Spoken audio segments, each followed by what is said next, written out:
보시는 것처럼 오늘 우리가 나눌 말씀의 제목이 재림을 기다리는 성도들에게라고 하는 제목으로 로마서 13장 11절로 14절에 있는 말씀을 본문으로 해서 우리가 하나님의 말씀을 좀 나누려고 합니다.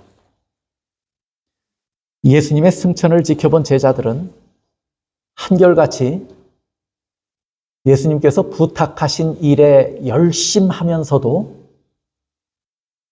한시도 한눈 팔지 않고 기다렸던 것이 있습니다. 그게 뭘까요?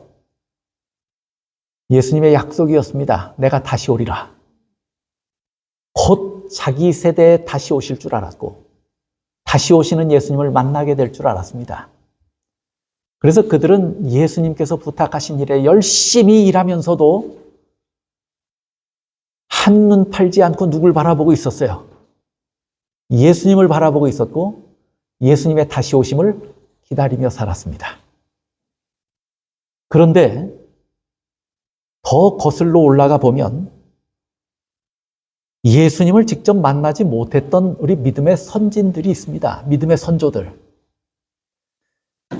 여러분이 보시면 에녹을 보시면 에녹은 노아 홍수 이전 사람이에요. 그렇죠? 그런데 유다서 14장 1장 14절 15절에 보면 에녹에 대해서 이렇게 얘기를 합니다. 아담의 7대 손 에녹이 이 사람들에 대하여도 예언하여 이르되 보라 주께서 그 수만의 거룩한 자와 함께 임하셨나니. 그때 이미 에녹은 뭘 기대하고 바라보며 살았냐면 예수님께서 수많은 거룩한 자들과 함께 임하시는 것을 기다리고 바라보고 살았다고 성경은 이야기합니다. 그 다음에 아브라함은 히브리서 11장 10절에 보면 이는 그가 하나님이 계획하시고 지으실 터가 있는 성을 바랐음이라 하고 말해요. 아브라함의 믿음을 이야기하던 히브리서 기자가 아브라함의 믿음 중에 간과할 수 없는 한 가지 사실을 언급합니다. 그게 뭐예요?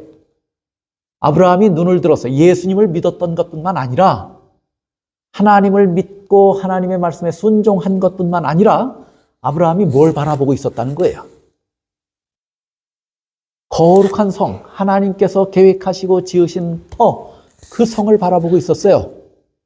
저 터라고 하는 것은 견고하고 영원한 것을 말할 때 사용합니다. 그 전에 이스라엘 백성들은 뭘 짓고 살았냐면 천막을 짓고 살았어요. 그곳을 터라고 말하지 않았어요. 그들이 지을 영원한 성, 견고한 터전을 이야기할 때 터라고 하는 이야기를 했어요. 아브라함이 바라본 견고한 터, 계획하시고 지으실 영원한 터, 그 성의 터는 어느 곳이었냐면 하늘 가나안이었어요. 하늘 도성을 바라보고 있었던 것입니다. 에녹도 그렇게 했고 누구도 그렇게 했어요. 아브라함도 그렇게 했어요. 그 다음에 우리가 사도 베드로를 압니다. 베드로후서 3장 2절, 4절, 9절, 10절에 보면 이렇게 말씀해요. 사도 베드로도 먼저 이것을 알지니 말세 조롱하는 자들이 와서 자기의 정욕을 따라 행하며 조롱하여 이르되 주께서 강림하신다는 약속이 어디 있느냐? 시간이 지나는데도 예수님이 오셔요? 안 오셔요? 안 오셔요. 근데 조상들이 잔 후로부터 만물이 처음 창조될 때와 같이 그냥 있다 하니 그들의 조상의 이야기로부터까지 거슬러 올라갑니다. 아브라함의 이야기까지 거슬러 올라간 거예요. 그렇죠? 근데 조상들도 누굴 바라보며 살았어요? 예수님의 다시 오심을 바라보고 살았는데 다시 오신다고 하는 기별이 성경에 있는 것이 분명한데 그리고 사도들도 그것을 가르쳤는데 지금까지 오신다는 거예요? 안 오신다는 거예요? 안 오셨다는 거예요. 그러니까 조롱하는 사람들이 생겼어요. 조롱하는 자들이 생겨서 조롱하면서 뭐라 그래요? 강림하신다는, 재림하신다는 약속이 있는데 재림하셨느냐 안 하셨느냐? 그러면 그 약속이 어디 갔느냐? 이렇게 조롱한다는 거예요. 만물이 처음 창조될 때와 같이 그냥 있다 하니 재림하실 것 같다는 거예요? 안 하실 것 같다는 얘기예요. 이런 것으로 봐서 안 하실 것 같다. 그 약속이 어디 있느냐? 9절 10절입니다. 주의 약속은 어떤 이들이 더디다고 생각하는 것 같이 더딘 것이 아니라 오직 주께서는 너희를 대하여 오래 참으사 아무도 멸망하지 아니하고 다 회개하기에 이르기를 원하시느니라. 그러나 주의 날이 도둑같이 오리니. 베드로는 교회에 팽배하고 당시에 주변에 팽배했던 사고, 주께서 재림하신다고 하는 약속이 어디 있느냐? 징조도 보이지 않고 그 약속이 오랜 시간이 흘렀음에도 아무것도 이루어지지 아니하고 그대로 있는 것을 보니까 예수님이 재림하신다고 하는 약속은 이루어질 것 같지 않다고 조롱하는 사람들이 팽배한 시대에 사도 베드로가 권면한 말씀이 뭐냐면, 주의 약속은 그 사람들이 생각하고 말한 것처럼 더딘 것이 아니다. 하나님께는 하루가 1000년 같고 1000년이 하루 같은 것이다. 하나님의 시간하고 단지 우리의 시간이 뭐 할 뿐이에요. 다를 뿐이다. 그런데 하나님의 시간과 우리의 시간이 다른 이유는 우리는 하나님이 오시는 시간에 관심이 있는 것이고 하나님은 그 안에 구원하실 백성에 관심이 있는 것이에요. 그러다 보니까 구원의 잔이 다 찰 때까지 하나님은 뭐 하시는 거예요? 한 시간 한 시간 기다리고 계신 것 뿐이지 구원이 더디 이루어지고 약속이 무효가 된 것이 결코 아니라고 사도 베드로는 설명하고 있는 것입니다. 그런데 우리가 막연하고 더딜 것이라고 그렇게 생각하고 지나다 보면 어느 순간 갑자기 예수님은 뭐 하는 것을 보게 될 거예요. 도둑같이 임하게 되는 것을 보게 될 것이다 하고 설명합니다. 그 다음에 사도 바울은 오늘 로마서 본문의 말씀에 이렇게 설명해요. 또한 너희가 이 시기를 알거니와 자다가 깰 때가 벌써 되었으니 이는 이제 우리의 구원이 처음 믿을 때보다 가까웠습니다. 밤이 깊고 낮이 가까웠다. 여러분, 이분들 에녹으로부터 시작해서 우리의 조상들, 믿음의 조상들의 이야기, 그때까지 거슬러 올라가서 그때로부터 지금까지 사도 베드로와 사도 바울의 권면까지를 우리가 살펴봤는데 이들이 가졌던 사상의 공통점이 뭐예요? 이들이 가지고 있었던 믿음의 공통점이 뭐예요? 닮은 점이 뭐예요? 재림을 바라보는 신앙이 닮았어요? 안 닮았어요? 닮았죠? 어떤 면에서 닮았어요? 두 가지 사실에서 닮았어요. 하나는 뭐냐면 예수님이 분명히 재림하실 것이라고 하는 사실을 믿는 것이 닮았어요. 그래요? 아니에요? 둘째는 예수님이 자기 시대에, 자기 세대에 속히 오실 것으로 믿고 있어요, 보면. 그런 면에서 닮았습니까? 안 닮았습니까? 그런데 재밌는 것은 에녹까지 거슬러 올라가면 지금으로부터 약 5000년도 더 거슬러 올라가야 돼요. 에녹까지 거슬러 올라가려면. 노아 홍수 이전이에요. 그 다음에 아브라함까지 거슬러 올라가려면 적어도 4000년은 거슬러 올라가야 돼요. 그 다음에 베드로나 사도 바울의 시대로 거슬러 올라가려면 적어도 2000년은 가까이 거슬러 올라가야 돼요. 그렇지 않습니까? 그럼 보세요. 5000년 전이나 4000년 전이나 2000년 전이나 오늘 지금 우리나 다 재림을 기다리는 사람들에게는 공통점이 있다는 거예요. 무슨 공통점이냐면 첫째는 재림은 확실하다고 하는 믿음이에요. 둘째는 재림은 내 세대에 있다고 하는 믿음이에요. 5000년 전에도 그렇게 믿었어요. 4000년 전에도 그렇게 믿었어요. 2000년 전에 복음을 전하고 재림 기별을 전한 사람들이 그렇게 믿었어요. 그리고 오늘 우리에게도 우리 세대에 예수님의 재림이 있을 것이라고 뭐 하라는 거예요? 믿으라는 거예요. 모두가 마지막이 가까웠다고 믿었고 모두가 그러므로 이제 준비하며 살자고 생각하고 있었어요. 그리고 그렇게 권합니다. 모두가 자기 시대를 종말로 생각하고 세상을 살았습니다. 이런 것으로 봐서, 이런 믿음을 우리에게 성경이 가르치고 있는 것으로 봐서 지금 시대를 살아가는 하나님의 자녀들도 예수님의 재림을 기다리는 신앙이 사도 바울과 베드로 같아야 한다는 것이에요. 또 아브라함과 에녹 같아야 한다고 하는 것입니다. 재림을 기다리는 신앙이. 그들에게 가까운 재림이었다면 오늘 우리에게도 그 재림이 가깝다는 것이에요. 가깝다는 것이에요. 근데 생각해 보세요. 5,000년이나 남은 재림인데 그 이후에 언제 이루어질지도 모르는 재림인데 가깝다고 믿고 살았다는 거예요. 어리석은 것입니까? 4,000년 전에 살았던 아브라함은 4,000년이 지나도 오지 않을 예수님. 그 예수님을 뭐하고 살았어요? 바라보며 기다리고 살았어요. 그리고 예수님 재림하시면 내가 이렇게 맞이해야지 준비하고 살았어요. 시대를 물어나고 어느 시대를 살든지 예수님의 재림은 그 시대에 임할 것으로 믿고 살았던 것이에요. 그리고 그 시대에 임할 예수님을 맞이하기 위해서 준비하고 살았다고 하는 것입니다. 그것이 그들의 공통점이에요. 오늘 사도 바울도 우리에게 이렇게 권면합니다.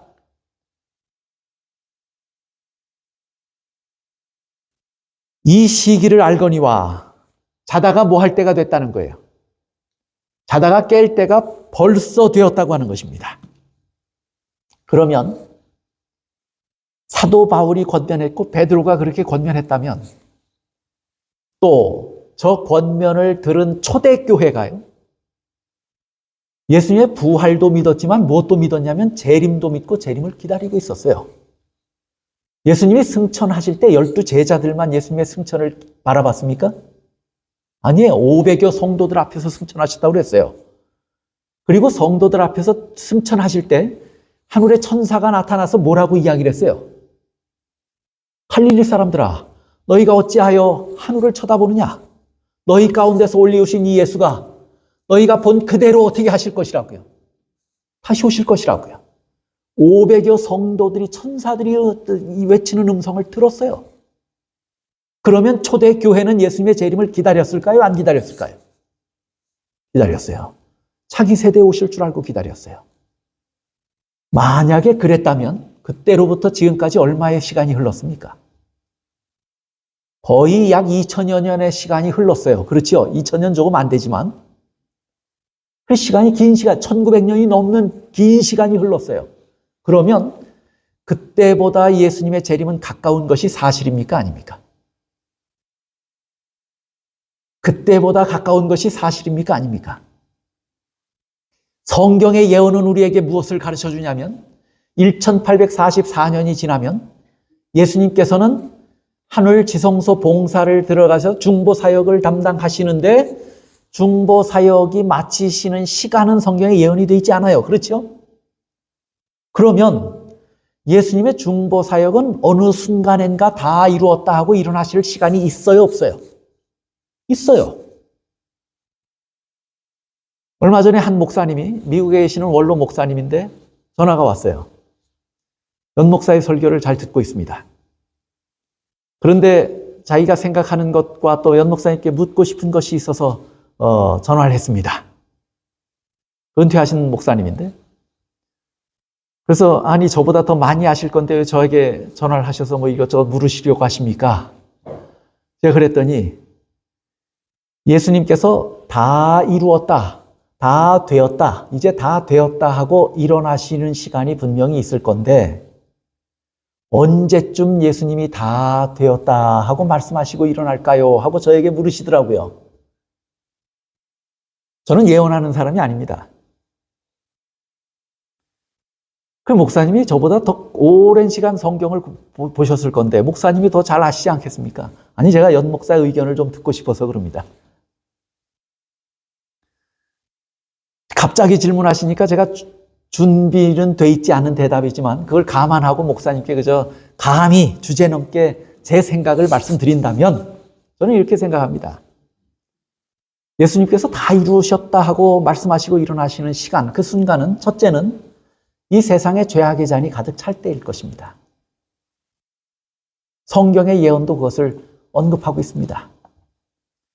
이 세상에 죄악의 잔이 가득 차서 악한 사람들은 그대로 악하게 되고 더 이상 그들에게 변화의 기회나 변화의 조짐이 보이지 않는다면 그들의 운명은 어떻게 되는 거예요?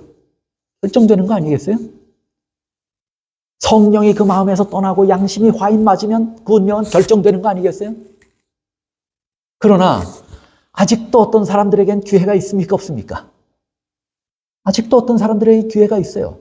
성령께서 그의 마음에 강하게 역사하시고 호소하실 때, 또 그가 살면서 교통사고를 당하든지 뭘 하든지 어떤 인생의 고비를 만나든지 어떤 계기가 주어지면 그 사람들이 그의 인생을 깊이 다시 생각한 후에 예수를 바라볼 수 있는 사람들이 있을까요? 없을까요? 그런 사람도 있을 것이에요. 그래서 죄악의 잔은 죄악의 잔대로 가득 차고 또 구원하실 무리들이 가득해서 하나님께서 계획하시고 말씀하셨던 예언하셨던 그 숫자들이 가득 다 채워진다면 그때 예수님께서 이제는 다 되었다 이렇게 말씀하시지 않을까요?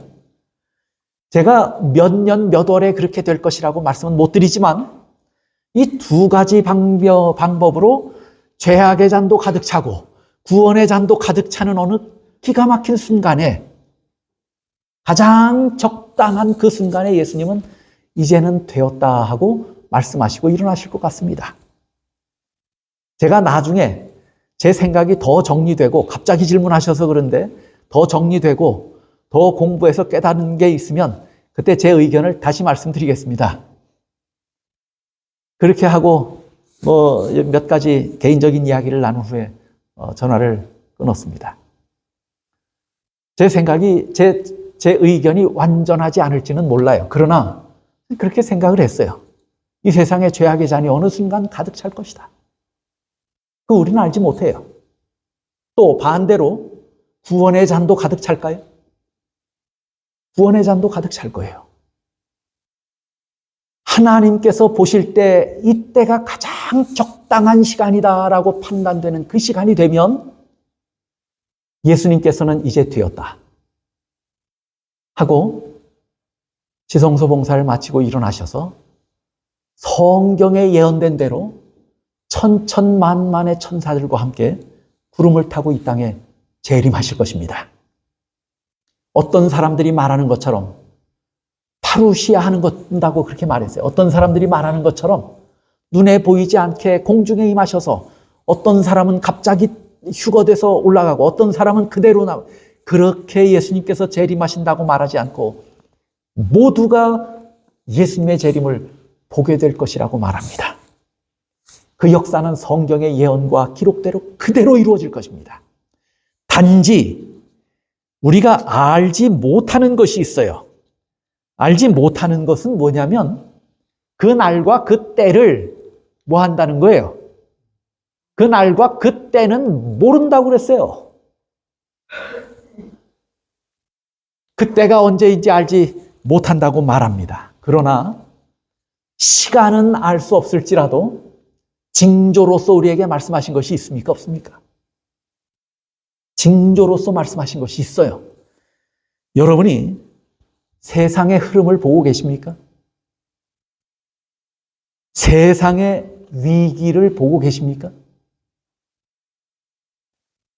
하나님의 창조 질서가 뒤죽박죽 되어버린 세상을 바라보고 계십니까?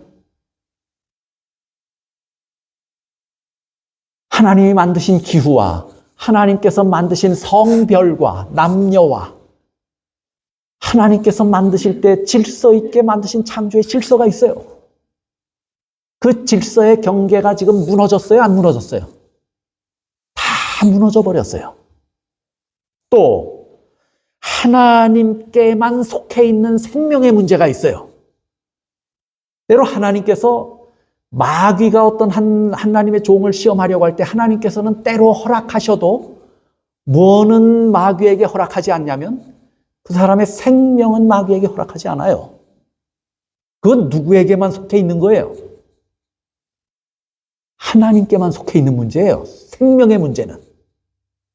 그런데 하나님께 속한 생명의 문제에 대해서 이 세상이 지금 마치 바벨탑을 쌓듯이 인간의 지혜로 무엇인가 시도하며 그 탑을 쌓아 올립니까? 아닙니까? 그 탑을 거의 다 쌓아 올린 것 같아요. 하나님께 속한 생명의 문제도 지금 사람이 그 일을 뭐 합니까? 하나님께만 속한 그 생명의 고유한 문제까지 지금 사람은 도전하고 있어요. 사람의 수명을 살리기 위해서 도전합니다. 또 우리가 무관심하고 부주의한 상태에서 단지 우리는 무엇만 아냐면 성경에 기록된 예언만을 알고 있습니다. 그런데 그 예언이 물 밑에서 암암리에 이루어져가는 조용한 어둠의 세력들이 준비하고 있는 내역들은 세세하게 우리가 알아요, 몰라요? 그건 몰라요. 이 문제에 대해서 YF는 뭐라고 말씀하셨냐면 우리가 소걸음하는 사이에 그들은 우리를 훨씬 앞질러 갔다고 말했어요. 우리는 그저 1844년 이후에 언젠가 또 지난 과거의 200년 안에 마태복음 24장과 신약 성경이 기록한 재림의 징조들이 지금으로부터 약 200여 년 전부터 지금까지 집중해서 일어나고 있다고 하는 사실만을 인지하고 있습니다. 그것이 우리가 인지한 것의 전부예요. 그래요, 안 그래요? 그런데 그 물 밑에서 이루어져 가고 있는 마귀의 계략들을 우리가 압니까, 모릅니까? 기독교 연합이 무엇을 결정했고 무엇을 조용히 만들어가고 있는지 알아요, 몰라요? 로마의 법왕권이 지금 지하에서 무엇을 만들었는데 그것이 어디까지 이르렀는지 알아요, 몰라요? 미국이라고 하는 정치 세력이 예언을 이루기 위해서 지금 얼마만큼 이를 진척시켰는지 자세히 알아요, 몰라요? 그것까진 몰라요. 우리가 단순히 아는 것은 뉴스화된 것 정도만 알아요. 그런데 분명한 것은 뉴스에 나오는 기사보다 예언은 훨씬 더 많이 진전되어 있을 것입니다. 여러분이 느끼시든지 느끼시지 못하든지 우리의 믿음이 소걸음하고 우리가 그것을 바라보는 속도가 소걸음과 같을지라도 마귀의 역사는 훨씬 빨리 앞서가 있을 것입니다. 우리가 어느 순간 무릎을 치고 이렇게 빨리 될 줄은 몰랐다고 외칠 것이에요.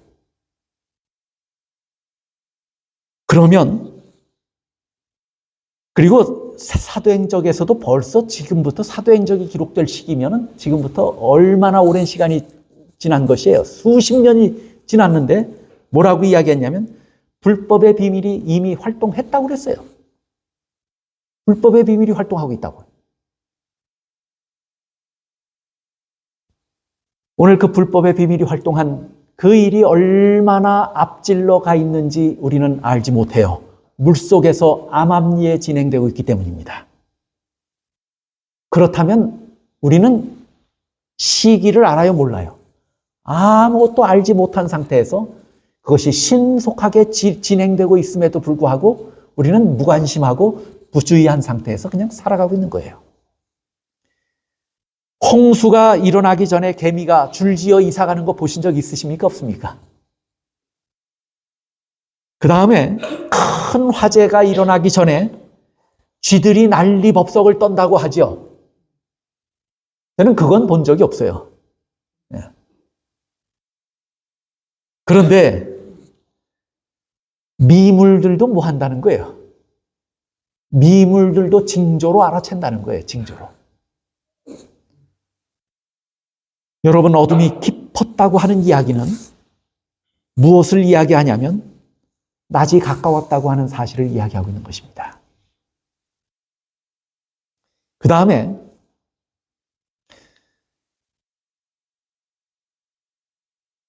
초기문집 58쪽에 이렇게 얘기해요.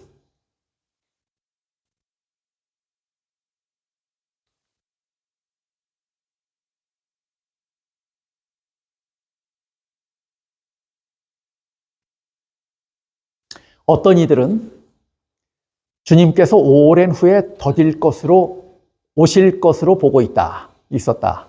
오랜 후에 오실 것으로 보고 있었다. 그들이 기대했던 때보다 몇 년이 더 지나감으로 인하여 그들은 주님께서 오래 지체하실 것이라는 생각을 갖는다. 나는 예수께서 지성소 봉사를 거의 마쳐가는 것을 보았다. 잠시 후에 그 일이 끝날 것이었다. 인자의 오심에 전적으로 마음을 두고 생활하라.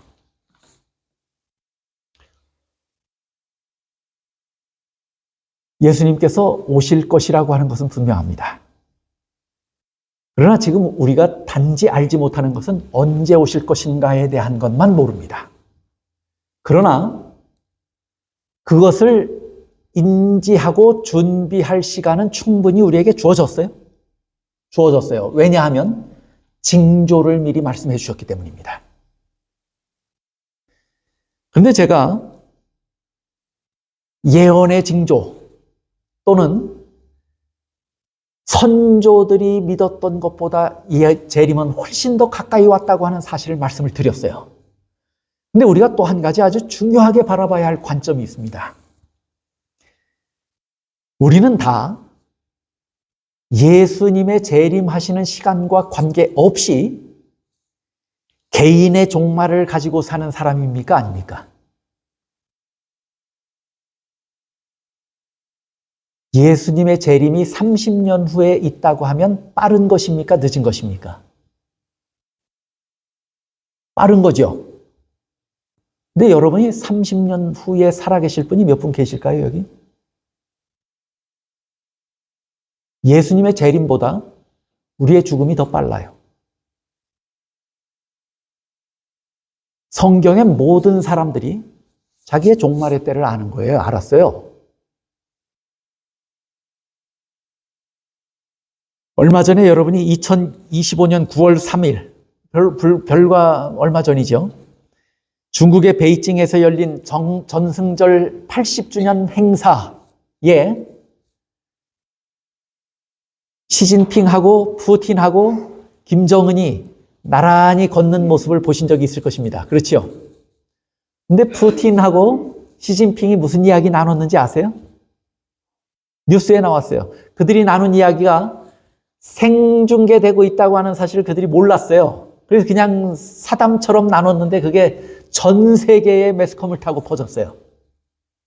무슨 이야기를 나눴냐면 둘이 지금 생명공학이 이렇게 발달하고 장기를 이식하는 기술이 이렇게 발달했는데 앞으로 150년은 좋게 살겠습니다. 그랬더니 또 뭐라고 말하냐면요. 150세를 넘어서 뇌까지 바꾸고 심장도 바꾸고 모든 장기를 다 바꾸는 생명공학이 지금 발달해 가고 있다면 머리도 바꾼대잖아요. 모든 걸 다 바꾸는 생명공학이 지금 발달해 가고 있는데 이대로 간다면 영생도 가능하겠습니다. 이렇게 얘기해요. 둘이. 150세를 넘어서 영생도 가능하겠다고. 이 사람들이 몇 살인지 아십니까? 다 70대예요. 우리 중에 어떤 사람은 이 사람들 죽었다고 하는 소식 들을 겁니다. 뉴스로.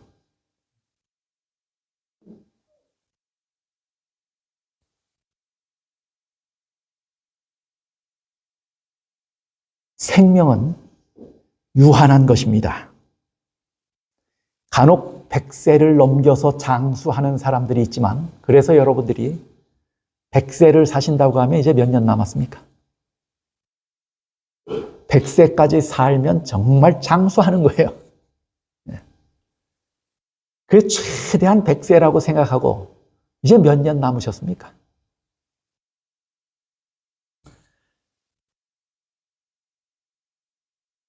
그런데 그렇게 사는 것도 정말 축복이에요. 건강하게 제 발로 걷고 이가 괜찮아서 드시고 싶은 거 드시고 정신이 멀쩡해서 사리분별하고 하실 수 있다면 100세까지 사는 것도 축복이죠. 그렇지 않다면 빨리, 그 남은 시간이 참 고통스러울 거예요. 예. 근데 정말로 우리가 분명하게 하나 아는 사실이 있습니다. 그건 뭐냐면, 우리 중 한 사람도 내일을 장담할 수 없다고 하는 것은 너무도 분명합니다. 우리 중 한 사람도 내일을 보장받지 못한 사람이라고 하는 사실은 분명합니다. 그런데 이상하게 무의식적인 신뢰를 가지고 살아요. 마치 예전에 한국에 가면 이발소에 가면 면도하는 사람이 그 날카로운 칼, 가죽에 쓱쓱 문댄 그 칼날로 여기 목을 가지고 목을 문대는데도 그 목을 그 사람 앞에 내놓은 건 뭘 내놓은 거예요, 그거? 목숨을 내놓은 거예요. 그 날카로운 칼로 이거 하다가 목을 거버리면 큰일 나요. 그런데 아무런 불안도 걱정도 안 하고 목 탁 내밀고 누워있어요, 사람들 보면. 무의식적인 신뢰예요. 네. 그럼 그런 믿음으로 내일도 있을 거라고 우리가 사는 거예요. 무의식적인 신뢰를 가지고. 근데 가만히 생각해 보면 저나 여러분이 내일이 정말 보장돼 있습니까? 무의식적으로는 그렇게 믿고 사는데 정말 생각해 보면, 논리적으로 생각해 보세요. 합리적으로 생각해 보세요. 여러분에게 내일이 있습니까? 없습니까? 그날과 그때는 안다고 그랬어요? 모른다고 그랬어요? 예수님의 재림의 때도 모르지만 저나 여러분의 운명의 마지막 때도 몰라요. 아무도 몰라요. 그러면 진리와 같은 것이 하나 있습니다. 그게 뭐냐면 때를 모를 때는 오늘 일어난다고 믿어야 되는 거예요. 때를 모를 때는 내 세대에 일어난다고 믿어야 되는 것입니다. 그게 진리와도 같은 것이에요. 여러분이 예수님의 재림이 10년 후에 있을지 30년 후에 있을지 100년 후에 있을지 모릅니다. 그러면 내 세대에 일어난다고 믿고 사셔야 합니다. 내가 10년을 더 살지 20년을 더 살지 앞으로 1년만 더 살 수 있을지 모른다면 1년 안에 예수님 재림하실 준비를 맞춰야 된다고 하는 생각을 가지고 사셔야 합니다.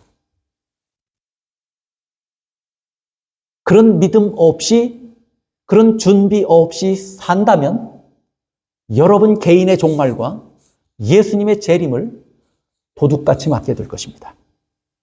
성경은 그것을 가르치고 있는 것이에요. 여러분, 재림을 기다린다고 하는 신앙이 막연한 미래의 일이라고 생각하시면 안 돼요. 또 지금 어떤 분들의 영상을 보니까 곧 일요일 휴업령이 미국은 뭐 다 내려서 이제 뭐 내일 모레 무슨 일이 벌어지고 뭐 한 달 후에 벌어지고 1년 후에 벌어질 것처럼 아주 호들갑을 떨면서 이야기하시는 분들이 계셔요. 그러면 재림의 준비는 1년 하면 된다고 생각하십니까? 그 사람들이 1년 후면 다 이루어질 것 같다 이렇게 말하면 잘못된 생각이에요. 여러분의 운명이 내일 맞춰질지 몰라요. 항상 예수님을 맞을 준비는 오늘 맞춰져 있어야 합니다. 그것은 진리예요. 예수님의 재림은 오늘 그것을 준비해야 하는 신앙을 가져야 돼요. 날마다 그렇게 해야 돼요. 그래서 초기 문집에 뭐라고 말했냐면 인자의 오심에 전적으로 마음을 두고 생활하라. 이것은 매일 해야 하는 일에 대해서 언급하고 있는 것입니다.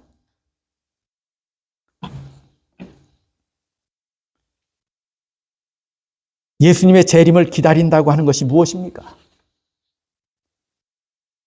예수님의 재림을 단순한 미래의 사건으로 기대하고 언젠가 이루어질 것인데 하고 바라보는 것이 절대로 예수님의 재림을 기다리는 것이 아니에요. 예수님의 재림을 기다린다고 하는 것은 오늘 내가 어떻게 살아야 하는지를 깨닫는 것이에요. 그것이 예수님의 재림을 기다리는 거예요.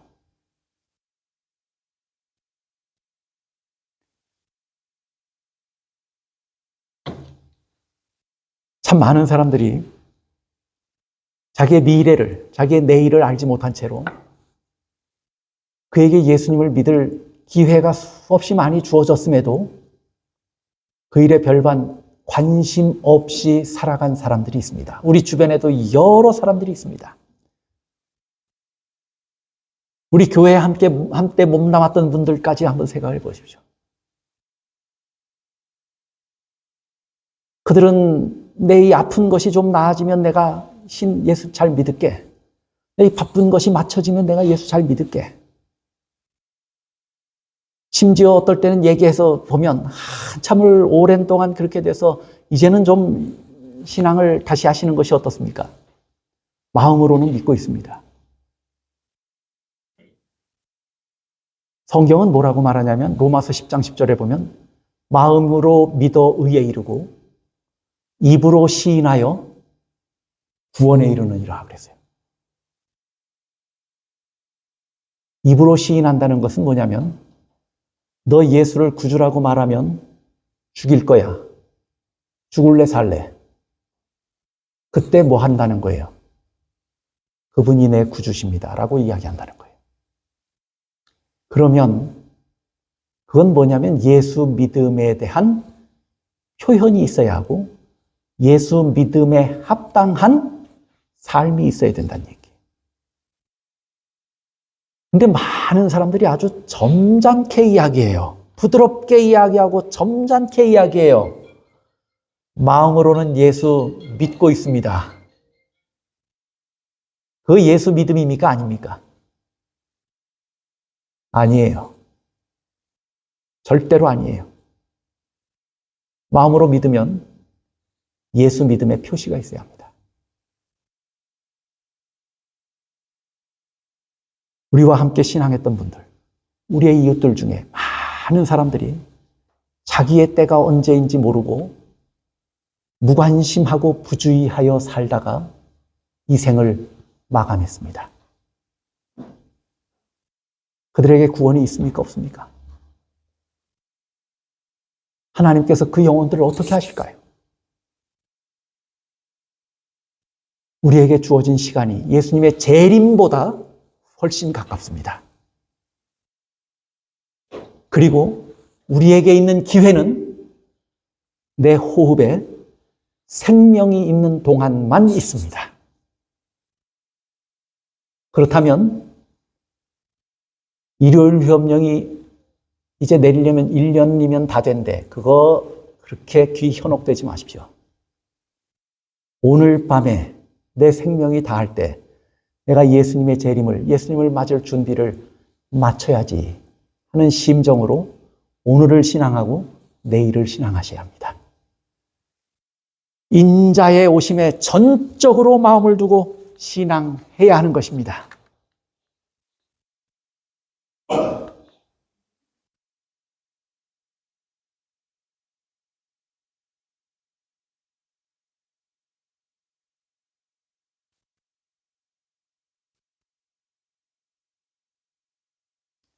교회종은 8권 298쪽입니다. 우리의 생애가 하나님과 온전히 조화를 이룰 때는 지금이다. 교회종은 5권 466쪽입니다. 그리스도께서 오실 때 우리의 품성은 변화되지 않는다. 모든 변화를 초월해서 그 품성을 영원히 고정시킬 뿐이다. 언제 해야 해요? 여러분 돌아가신 다음에는 할 수 없어요. 예수님의 재림은 고사하고라도 우리의 생명이 다하고 나면 할 수 없어요. 기회가 없어요. 더 이상. 그래서 오늘 해야 된다고 증언의 말씀도 말합니다. 각 시대의 대쟁투 490쪽입니다. 준비하는 일은 개인적으로 해야 한다. 우리는 집단으로 구원함을 받지 않는다. 재림교인이라 할지라도 마지막 남은 백성이라고 할지라도 그 가운데 우리의 이름이 있다 할지라도 남은 백성의 무리의 그 자손에 우리의 이름을 올렸다고 해서 구원에 이르는 것이 아니에요. 개인적이라는 거예요. 집단으로 절대로 구원을 받지 못합니다. 한 사람의 정절과 헌신은 다른 사람의 부족을 보충하지 않을 것이다. 그게 자녀라도 자기 자식이라도 부부지간이라도 안 돼요. 모두가 개인이 해야 합니다. 초기문지 58쪽에 아까 하신 말씀의 제일 마지막 말씀이에요. 인자의 오심에 전적으로 마음을 두고 생활하라. 제가 시간이 길어질 것 같아서 13절, 14절 강해를 하지 않았습니다. 그것은 어떻게 하는 것이 인자의 오심에 전적으로 마음을 두고 생활하는 것인가에 대한 설명이에요. 그것을 여러분이 오늘 13절, 14절을 함께 주보에도 실렸으니까 깊이 묵상하면서 읽게 되시기를 바랍니다. 오늘 성경과 증언의 말씀은 우리에게 분명하게 말합니다. 내일 일을 알지 못한다면 오늘 뭐 하라고요? 재림을 맞을 준비를 하라고 말합니다. 그것은 지금 이루어져야 할 일이라고 말합니다. 그러므로 전적으로 예수님의 재림에 우리의 마음과 관심을 집중하고 하루하루를 살아가는 것이 재림을 기다리는 사람들의 태도라고, 그리고 그 마음이라고 성경과 증언의 말씀은 분명히 말합니다. 오늘 우리가 우리 세대에 또 오늘이 우리에게 주어진 마지막 기회의 시간이라고 하는 사실을 염두에 두고 재림을 준비하며 살게 되시기를 바랍니다. 우리의 성품의 부족이 무엇인지 깊이 살피고 우리의 믿음의 연약함이 무엇인지를 깊이 바라보면서 이 일을 위해서 깊이 관심을 가지고 우리가 분발하여 믿고 신앙하다가 주님의 재림을 늘 맞을 준비를 마치고 살아가다가 그 준비를 마친 자들을 구원하러 오시는 예수님을 우리가 부활의 아침에 만나고 또는 살아서 만나는 그런 우리 모두가 되기를 간절히 바라면서 오늘 말씀을 줄이겠습니다.